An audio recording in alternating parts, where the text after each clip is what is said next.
यार इस वीडियो में हम पैसिव इनकम के बारे में समझेंगे। क्या होती है पैसिव इनकम? इसका सीधा मतलब है कि जब आप सो रहे हो, बीमार हो या घूमने गए हो, बिना आपके काम किए आपके पैसे बन रहे हैं। और इस वीडियो के एंड में हम बात करेंगे कुछ बहुत इंपॉर्टेंट रूल्स और स्ट्रेटजीज के बारे में, और मैं आपको बताऊंगा इस बुक से एक बहुत इंपॉर्टेंट फॉर्मूला जो आपकी लाइफ बदल देगा। इस वीडियो में हम बात करेंगे the millionaire fast lane book की, जिसके ऑथर हैं एम.जे. डिमार्को, और समझेंगे पैसिव इनकम को।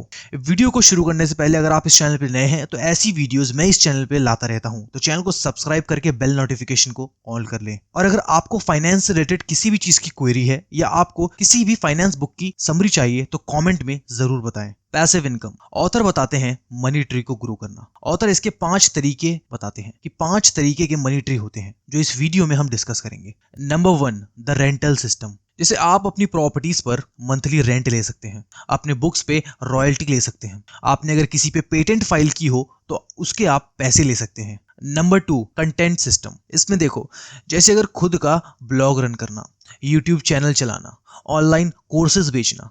अब इसमें फायदा क्या है? इसमें होता यह है कि आपकी मेहनत एक बार होती है। एक कंटेंट के लिए जब आप सो भी रहे होते हैं तब भी लोग आपके व्लॉग्स, वीडियोस या आपके कोर्सेज परचेज कर रहे होते हैं। आइए इसको एक एग्जांपल से समझते हैं। देखिए, मान लीजिए कोई एक वीडियो बनाता है तो उसको वीडियो बनाने में 4 से 5 दिन लगेंगे और वीडियो बन गई। अब ये वीडियो पूरे टाइम कोई ना कोई देखते रहेगा, इस ईयर, नेक्स्ट ईयर। अगर यही वीडियो जिसको अभी आप देख रहे हैं 2022 में बनी है, पर इसको 2024 या 2025 में भी कोई ना कोई देख रहा होगा। Number 3, computer and software system. अगर आप रिसर्च पे ध्यान दें तो पिछले 10 साल में जितने मिलियनर्स बने हैं इंटरनेट की वजह से, उतने पिछले 100 में भी नहीं बने।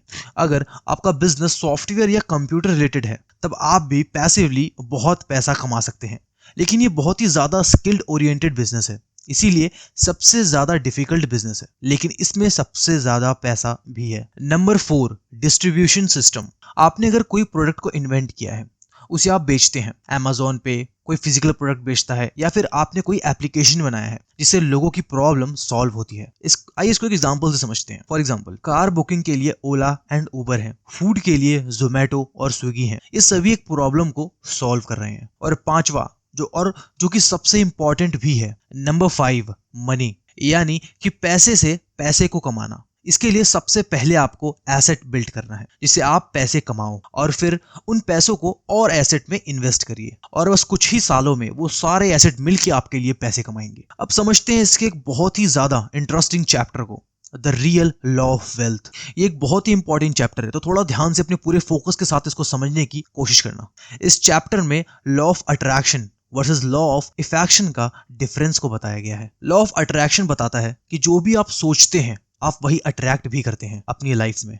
अगर आप पॉजिटिव सोचते हैं तो आप पॉजिटिव चीजें अट्रैक्ट करते हैं, अगर आप नेगेटिव चीजें सोचते हैं तो आपके साथ नेगेटिव चीजें ही होंगी। और इस दुनिया में ऐसे बहुत सारे लोग हैं जो इसे मानते भी हैं, लेकिन ऑथर कहते हैं सिर्फ सोचने से सब कुछ नहीं बनता। वो फॉलो करते हैं लॉ ऑफ इफेक्शन का। The more lifes you affect in an entity you control in scale and magnitude, the richer you will become. यानी जितना ज्यादा आप लोगों के लाइफ में इंपैक्ट करेंगे उतना ही ज्यादा आप पैसे कमाएंगे। और जितने भी इस दुनिया में बिलियनर्स हैं वो करोड़ों लोगों के लाइफ पे इंपैक्ट करते हैं, इसीलिए वो अमीर भी बने हैं। आइए इसको एग्जांपल से समझते हैं।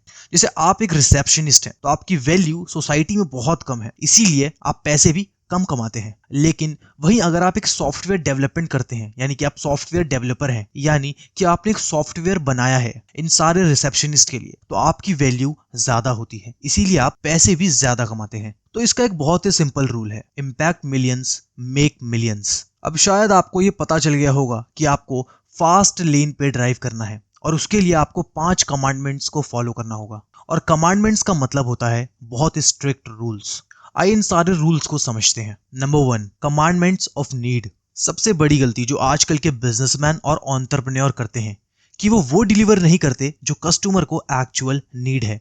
वो ऐसी चीजें डिलीवर करते हैं जिसकी कस्टमर को कोई नीड ही नहीं है। और दूसरी चीज होती है कि पहली चीज आप खुद के लिए बिजनेस बनाते हैं, और दूसरी चीज आप कस्टमर के लिए बनाते हैं। और एक बिजनेस का मतलब वो नहीं होता कि आपको वो करना चाहिए जो आपको पसंद है, क्योंकि ऑथर कहते हैं जब आपका पैशन जॉब बन जाता है तब आपको उसी जॉब से उतनी खुशी नहीं मिलती। उल्टा अब आपको ये सोचना पड़ेगा कि उस प्रॉब्लम को कैसे सॉल्व करें। तो ये है पहला कमांडमेंट ऑफ नीड, जिसमें कस्टमर की नीड है सबसे ज्यादा जरूरी, ना कि आपकी। Number second, commandments of entry. इसका मतलब कि जब किसी बिजनेस में एंट्री बैरियर्स कम होती हैं तब उसमें पैसा कमाना बहुत ही ज्यादा मुश्किल हो जाता है और कंपटीशन बहुत ही ज्यादा हाई हो जाता है। Because easy entry create a lot of competitions. और इसका सिर्फ एक ही सॉल्यूशन है कि आप उस स्पेसिफिक बिजनेस में बेस्ट बन जाएं।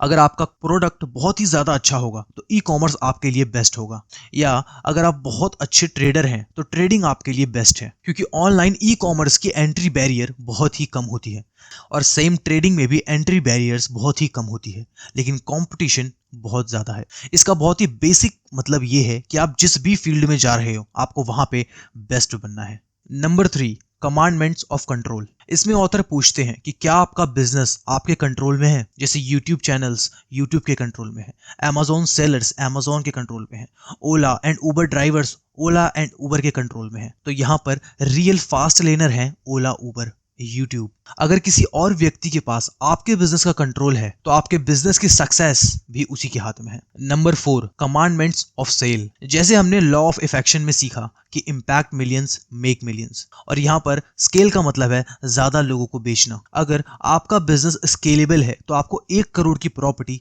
100 लोगों को बेचना है, या फिर आपको 100 रुपए का प्रोडक्ट 10 करोड़ लोगों को बेचना है। Number 5, the commandments of time. यानी कि आपका बिजनेस अलग होना चाहिए आपके टाइम से। आप अगर अपनी फैमिली के साथ वेकेशन पे हैं उस टाइम भी आपका बिजनेस आपके लिए पैसे कमा रहा है।